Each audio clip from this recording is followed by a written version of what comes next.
सहनाववतु सहनौ भुनक्तु सह वीर्यं करवावहै तेजस्विनावधीतमस्तु मा विद्विषावहै। ओम शांति शांति शांति। वैदिक जीवन पद्धति की इस कक्षा में आप सभी का हार्दिक स्वागत है, अभिनंदन है। कल्याणी वेद वाणी का स्वाध्याय हम कर रहे हैं और नित्य एक एक मंत्र का स्वाध्याय हमारे जीवन तंत्र को स्वतंत्र करता है। जो परतंत्रता है उस परतंत्रता से हमको मुक्त करता है। अर्थात जब हम वेदों के मंत्रों का स्वाध्याय करेंगे, वैदिक जीवन पद्धति को अपनाएंगे, वेदानुकूल आचरण करेंगे, तो वेद के प्रतिकूल आचरण नहीं करेंगे, जैसा आदेश उपदेश निर्देश है इन मंत्रों का, वैसे जब जीवन को जीते हैं तो कभी भी हम निराशा हताशा को, कभी भी हम इस संसार के बंधन को अपने ऊपर आने नहीं देते। अपने रक्षण के लिए, अपनी रक्षा सुरक्षा के लिए हम पूर्ण रूप से स्वस्थ हो जाते हैं, आत्मस्थ हो जाते हैं। और जो स्वस्थ हैं तन से मन से, जो आत्मस्थ हैं, आत्म विमुखता से जो बच जाते हैं, आत्म अनुकूल जो रहते हैं, आत्म केंद्रित होकर के जो कार्यों का, जो अपने सद्धर्म का सदकर्म का अनुष्ठान करते हैं, उन कार्यों में वे निसंदेह अतिशय कल्याणकारी होकर के अपना भी और संसार का कल्याण करते हैं। ऋग्वेद के चतुर्थ मंडल का स्वाध्याय हम कर रहे हैं और चतुर्थ मंडल में 42वें सूक्त का स्वाध्याय हम कर रहे थे, जिसमें अलग अलग प्रकार से हमको समझाने का प्रयास किया कि हम सुंदर जीवन जिए, निष्पाप जीवन जिए, जितेंद्रियता से युक्त हो, मन मस्तिष्क हमारा पवित्र हो। इसी प्रकार से चतुर्थ मंडल के 42वें सूक्त के चतुर्थ मंडल में भी बहुत सुंदर बात कही है कि अदिति का पुत्र ऋतावा, मैं शरीर में सोम कणों का रक्षण करूं और तन से मन से स्वस्थ रहूं। तो इस वेद मंत्र को मैं आपके समक्ष पहले लिखता हूं, फिर चर्चा करूंगा। ओम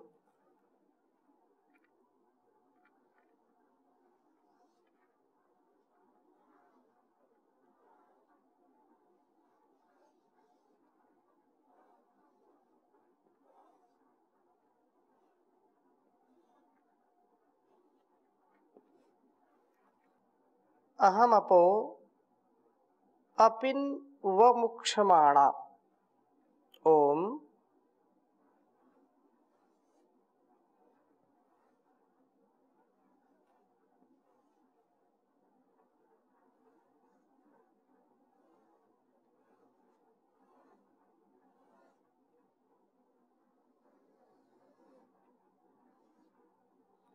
अहम अपो अपिन व मुक्षमाणा।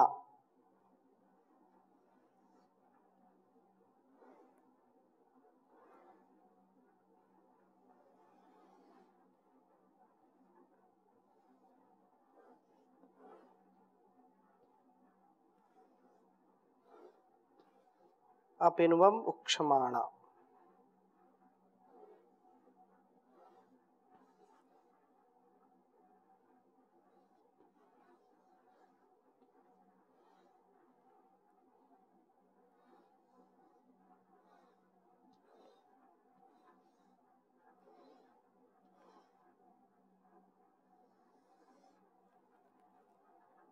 धारयम दिवम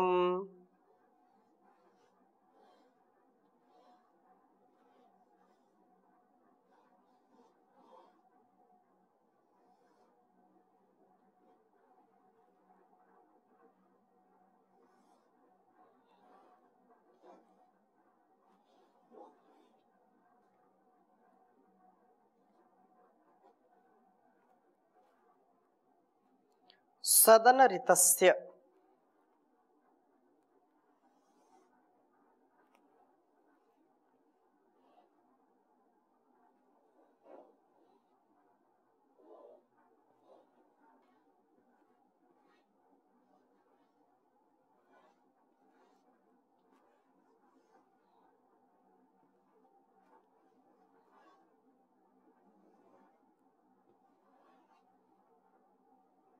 ऋतेन पुत्रो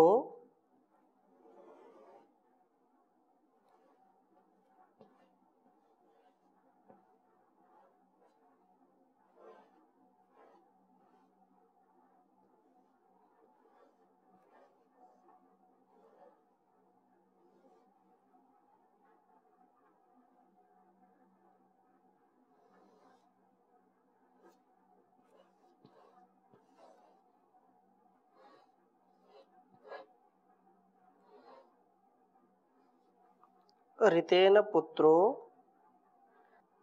अदितेर ऋतावोत।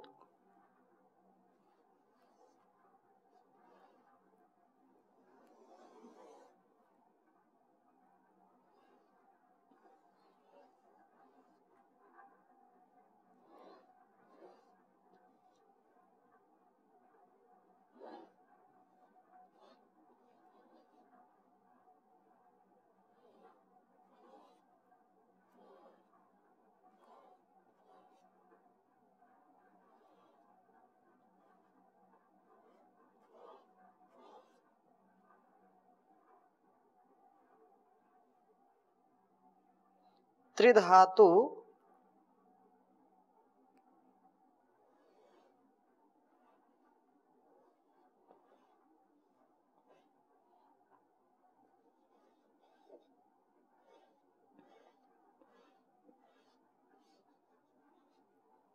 त्रिधातु प्रथयद्विभूम।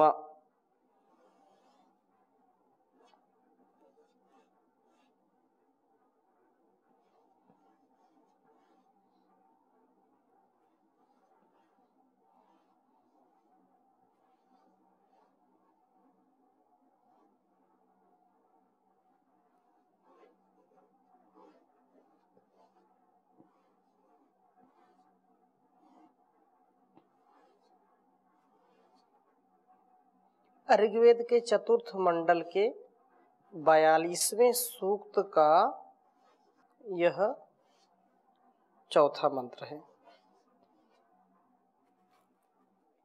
ओम अहमपो अपिन्वक्षमाणा धारयं दिवं सदनऋतस्य ऋतेन पुत्रो अदितेरितावोत त्रिधातु प्रथयद्विभूम।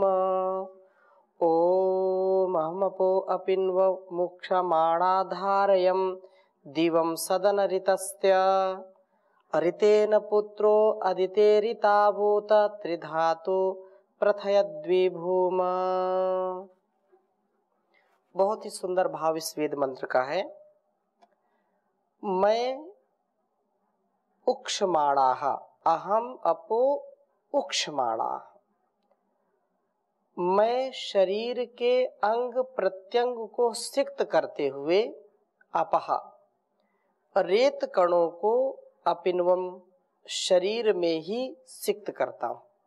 प्रत्येक मंत्र का भाव,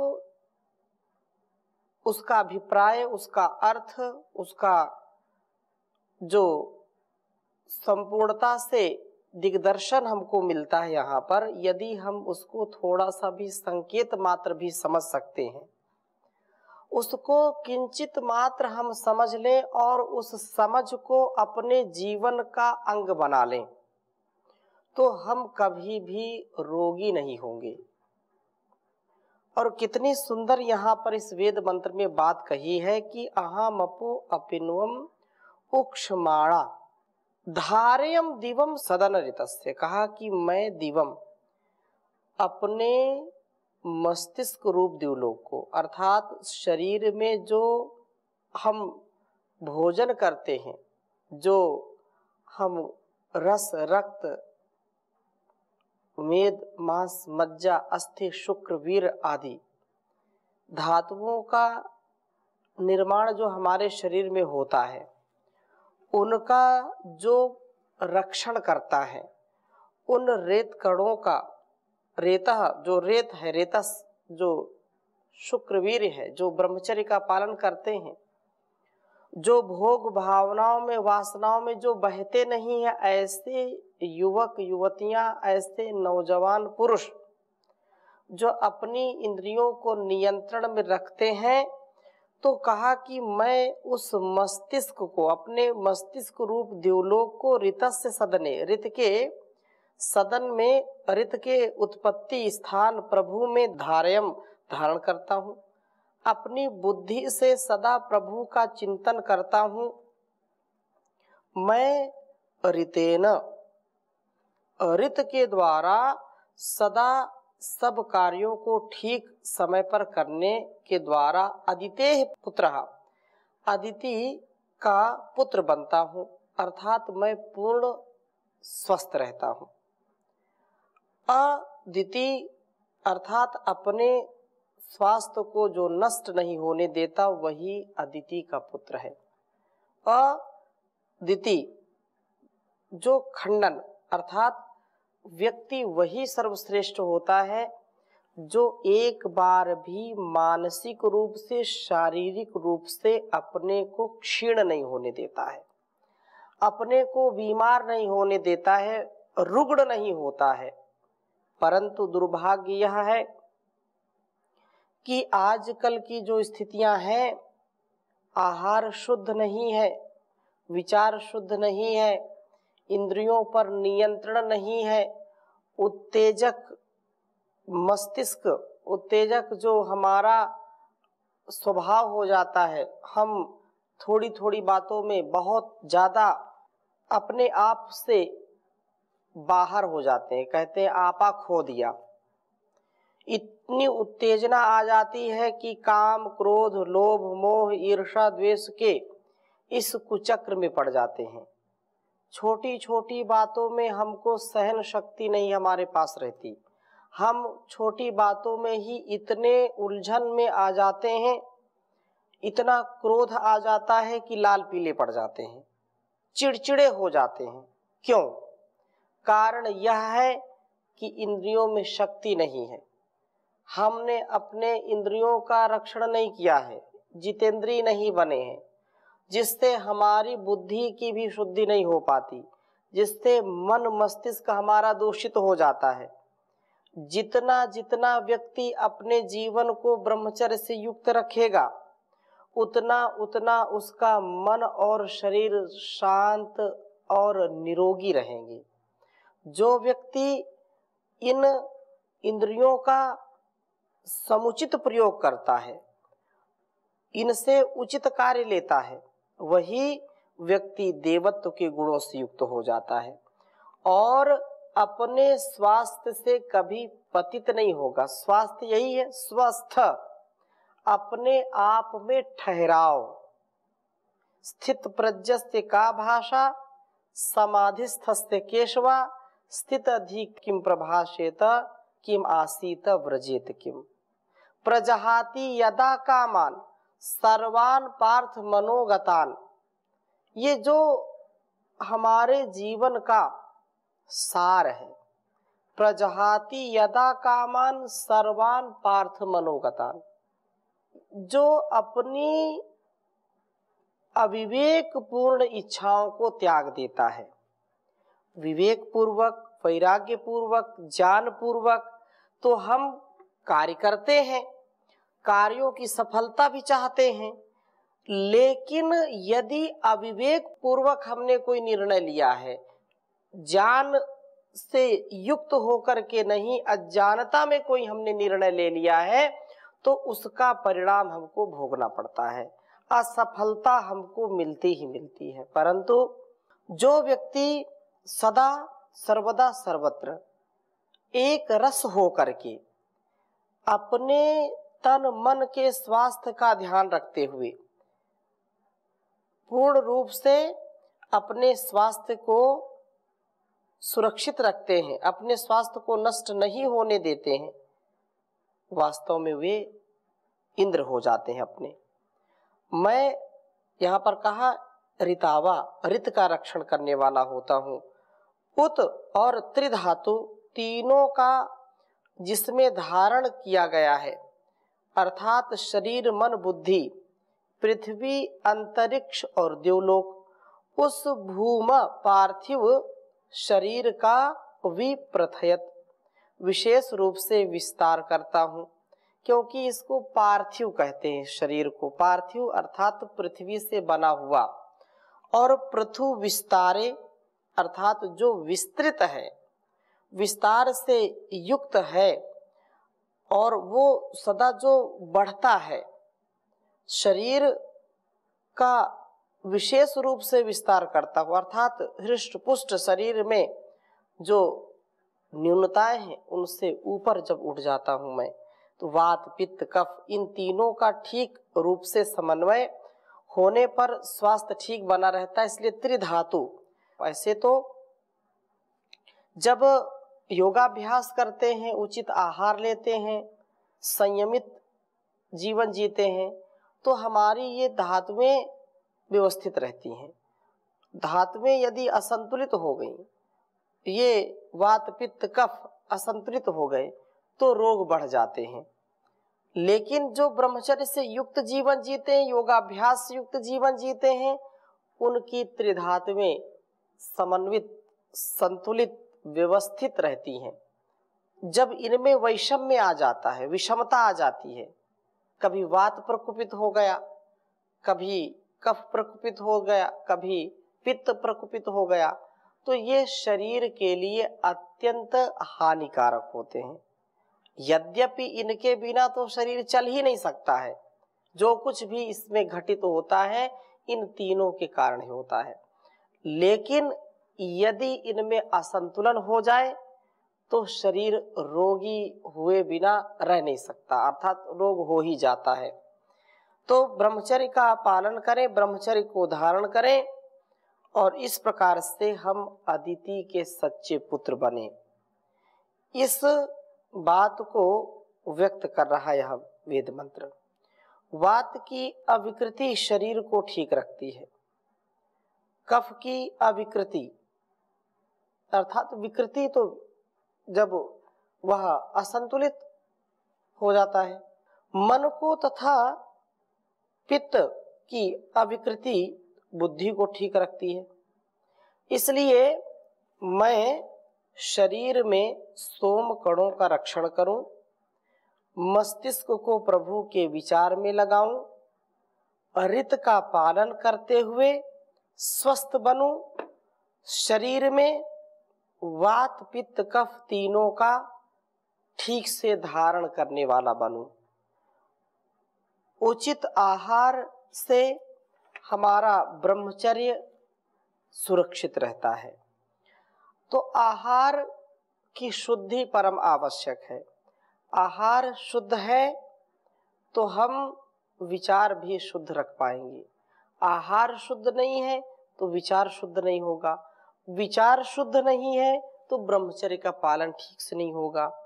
हम अपने अस्तित्व की रक्षा के लिए इस बात को अवश्य ध्यान में रखें कि मुझको कभी भी इससे भटकना नहीं है।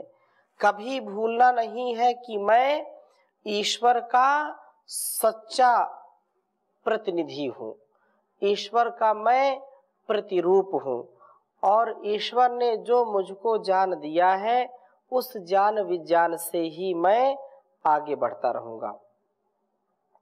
इसमें कोई संदेह नहीं होना चाहिए।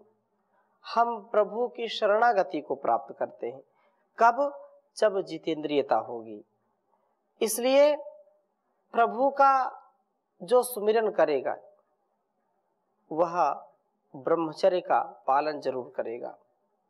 इसलिए प्रभु से हम प्रार्थना करें, दया करो भगवान सब पर दया करो, दाता दया निधान सब पर दया करो, हो ना कोई दुनिया जिंदगानी, हो ना कोई दुखिया जिंदगानी, सुख में रहे सबके सब प्राणी, हो सबका कल्याण, सब पर दया करो, दया करो भगवान, सब पर दया करो। तुम हो माता पिता हमारे, जलचर थलचर नभचर सारे। तुम हो माता पिता हमारे, जलचर थलचर नभचर सारे। हम तेरी दया संतान, हम पर दया करो, हम तेरी संतान, सबका भला करो। दुनिया का प्रियतम प्यारा, सबसे ऊंचा सबसे न्यारा। दुनिया का तो प्रीतम प्यारा, सबसे ऊंचा सबसे न्यारा। सकल गुणों की खान, सब पर दया करो, दया करो भगवान, सब पर दया करो।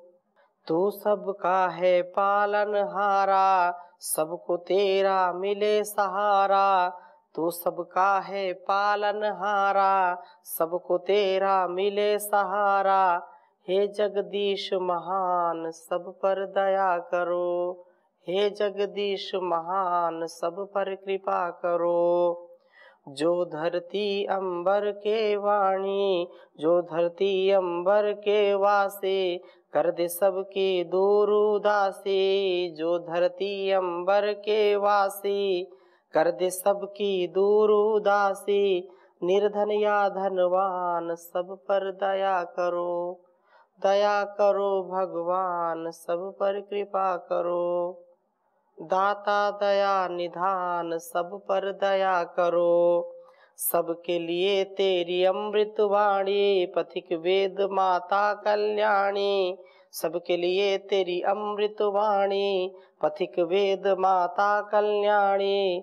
दे सबको वरदान, सबका भला करो, दया करो भगवान, सब पर दया करो। दाता दया निधान, सब पर दया करो। तो उस परमात्मा की दया हम सबके ऊपर सदा बनी रहे और ऐसा संकल्प हम हर क्षण जीने का प्रयत्न करें, क्योंकि प्रभु का जाप, प्रभु की भक्ति करके ही हम इस संसार के भोगों से, रोगों से मुक्ति पा सकते हैं। कोई भी व्यक्ति नहीं चाहता कि मैं भोगी बनूं, मैं रोगी बनूं, परंतु इन इंद्रियों का जब ध्यान नहीं रखते और ये इंद्रियां हमारी आसक्त हो जाती हैं संसार के भोगों में, तो निसंदेह यह सांसारिक जो उलझन है, यह सांसारिक जो व्यवस्था है, इस सांसारिक व्यवस्था में व्यक्ति मकड़ जाल में जैसा फंस जाता है। अर्थात संसार के भोगों की प्रवृत्ति जिसके अंदर आ गई, क्षणिक सुख की कामना जिसको सता गई, वह व्यक्ति उसमें फंसेगा ही फंसेगा। उसमें ना फंसे, रूप रस गंध शब्द स्पर्श आदि भोगों में ना फंसे, रोगों में ना फंसे, इसके लिए प्रभु का सुमिरन करें, प्रभु का सुमिरन करें, स्वाध्याय करें, सेवा करें, सदाचार से युक्त जीवन जिए। और ऐसा जब जीवन हो जाए, पूर्ण संतुष्टि हो, तो कोई अपने जीवन का अपकर्ष न करते हुए सदा उत्कर्ष की ओर आगे बढ़ जाएगा, सदा उसको उत्साह मिलेगा, आनंद मिलेगा। ऐसी वह मानसिक शांति को पा जाता है। तो ऐसा ही हमारे जीवन में घटित हो, इस वेद मंत्र की हमने चर्चा की। आगे पुनः नए वेद मंत्र के साथ चर्चा करेंगे। ओम शांति शांति शांति।